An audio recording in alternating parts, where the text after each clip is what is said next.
Every morning, we inhabit the same physical transition. We wake up, open our eyes, and watch the early sunlight creep across the floor.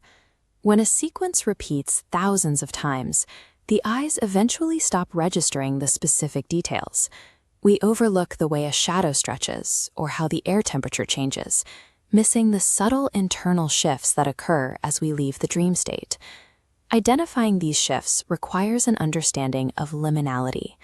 A liminal space is the threshold between two distinct states, the exact dividing line between light and shadow, or the fleeting, fuzzy gap between sleeping and waking.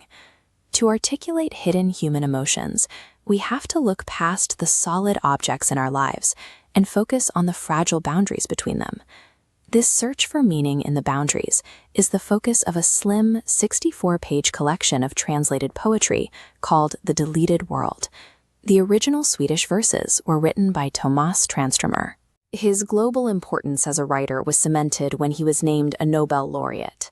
The book operates on the premise that observing the boundary of everyday light acts as a flashbulb, illuminating our most hidden internal emotions. Before Tranströmer explores the mind, he meticulously builds the physical spaces his poems inhabit. He relies on striking natural imagery, specifically focusing on how harsh light catches and refracts across the surface tension of water.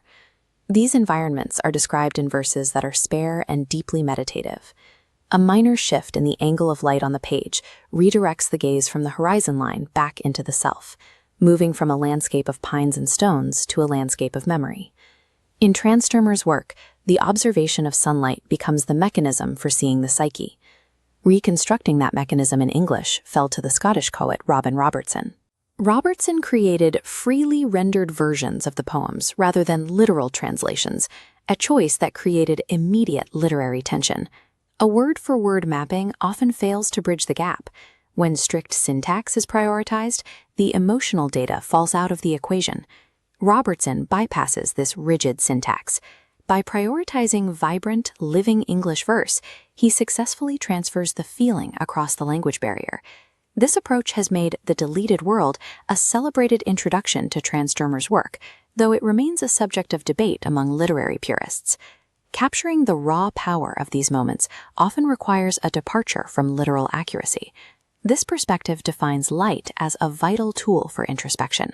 Both Tranströmer and Robertson suggest that our deepest emotions are revealed by looking outward at how light shapes our surroundings, rather than searching inward in the dark.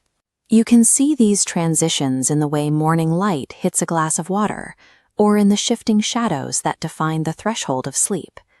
As these thresholds become visible, the perception of mundane routine changes. The physics of a sunrise becomes a framework for recognizing internal shifts.